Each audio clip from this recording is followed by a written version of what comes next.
I'm sure the writer of the series is one of the unsung heroes of silver screen revelation, and his heroic deeds are the reason aliens don't come to Earth. The story is about a young girl who forcibly gets hitched with a gambler as a second wife, who gets her after he wins the gamble. The gambler has a first wife who does not have any children. The second wife gives birth to 4 children. The second wife forcibly takes her son and raises him as her own. There is a huge time passage, and the second wife is the mother of the female lead.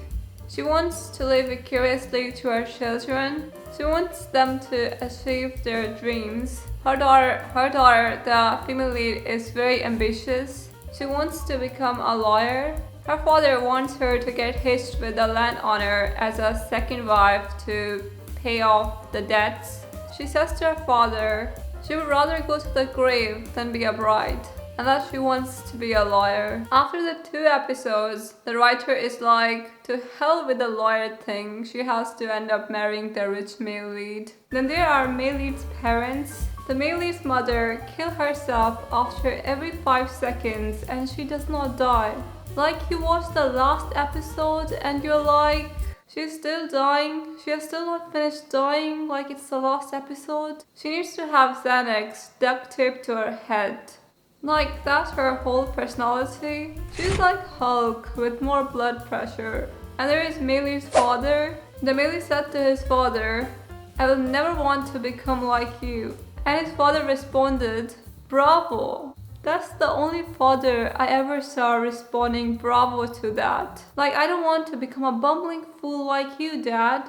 Bravo. Then the line proceeds like, when the female lead tells her father that she would rather go to grave than be a bride, and that she will kill herself, her father replies, "I will kill you before you kill yourself." What is this, North Korea? Her father sees red, goes ballistic. There is like this apocalypse going on, and the female lead mother is like, why he must throw the buffet plate? He could have nuked the female lead in the oven, but not my poor buffet plate. She doesn't feel any sympathy towards the female lead. She's like evil stepmother.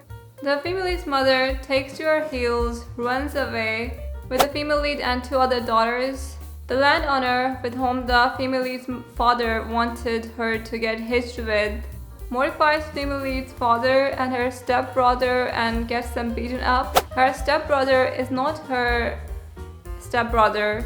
He's a real brother.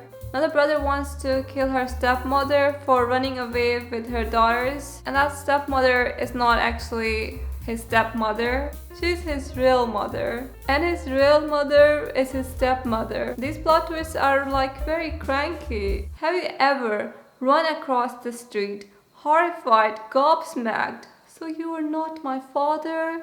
My grandma was not my real grandma? I'm still dying to hear that my parents tell me that my real parents are some billionaire Japanese royalty, and they want me back. The brother attempts to kill her stepmother, who is her real mother.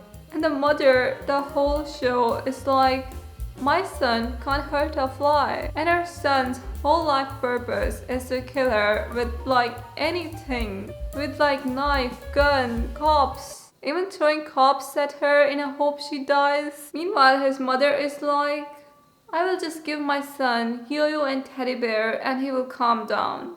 Now, if I have to nail down the core of the show in one sentence, it's that the male lead's father is carpet sexual and like the whole cast dies because of it.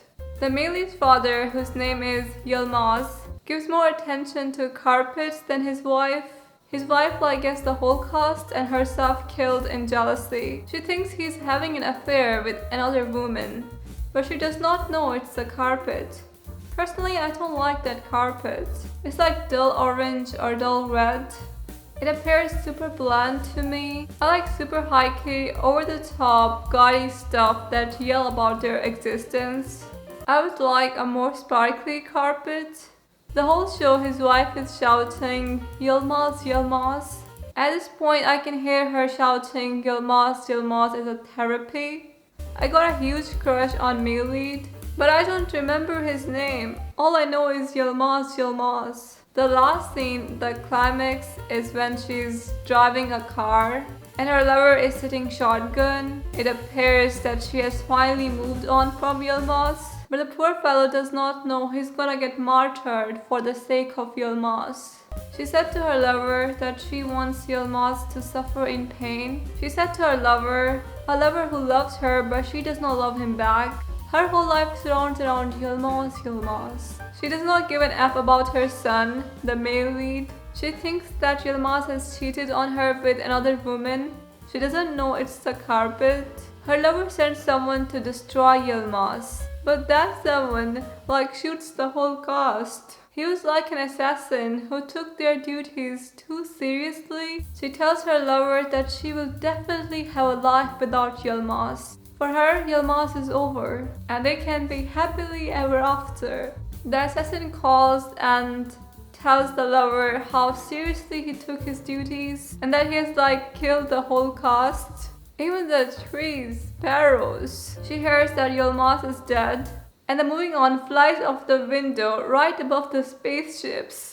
I told you I want him to suffer in pain but not die. I want him to suffer in pain, misery, anguish in the pits and eternal fires of hell. I want to torment and torture him for the end of time, but I don't want him to die because I love him so much. She's about to bite the lover's head off. The lover says to assassin, I told you to destroy Yilmaz, not kill him. The lover says to assassin, how can you do whatever you want? What a beautiful question to ask a mass murderer. When FBI is interrogating a mass murderer, the first question they ask is, how can you do whatever you want? He's trying to calm her down. She tells him we're going. He asks where. She replies to Yilmaz, Yilmaz. He's begging, no, I don't want to get martyred for the sake of Yilmaz. I don't want to go to Yilmaz, I'm not gay. And the car flies off the cliff into the ocean. I don't understand, how can he sit in a car with this woman and don't expect the cars flying off the cliff? Her AKA is red flag. The killing happens when the male lead and female lead are getting hitched. The shooting of the male lead and female lead is a very cynical scene. Before the shooting, they're holding their hands, looking into each other's eyes. When the shooting begins, holding hands flies off the window. They're running to save their own lives. No one is bothered to save each other's lives. What was the point of showing their romance the whole show? There was a guy running straight towards the mass murderer. In the arms of mass murderer. The effing direction. The director deserves a medal. And Yilmaz died, probably holding his carpet. The mass murderer even shot the wedding guests. The poor guy who was watching the wedding on the footpath. Even the trees, sparrows. The only survivors that walk out of this scene were the mass murderer, a selfish girl who likes nail polish and perfumes, and a kid who's got the swag with threads that were super dope. The kid was walking the red carpet. There were dead bodies around. I don't know, with that kind of ending, what message does the writer want to send? When the mass murderer entered, there was this boss music playing. He was given epic dialogues. You can trust my anger, not my loyalty. The writer gave the mass murderer more personality than all the boring, stupid characters. Was the writer wanted the audience to root for the mass murderer? He was shown putting on the bow tie and coat, and the groom was shown putting on all this stuff. He was given more screen time than the male lead.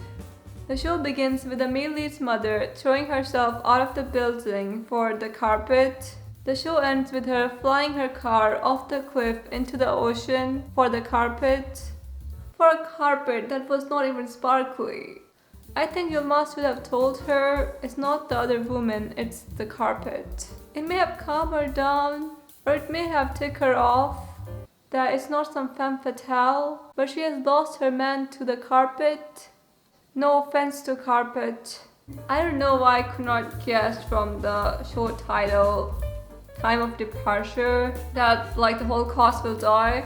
I thought they will all depart to a picnic. I have learned some Turkish words from the show. Hayat zeherdir, hayat zindan, hayat jehannam. What a useful everyday vocabulary I have learned. That's it for today. If you like the video, subscribe.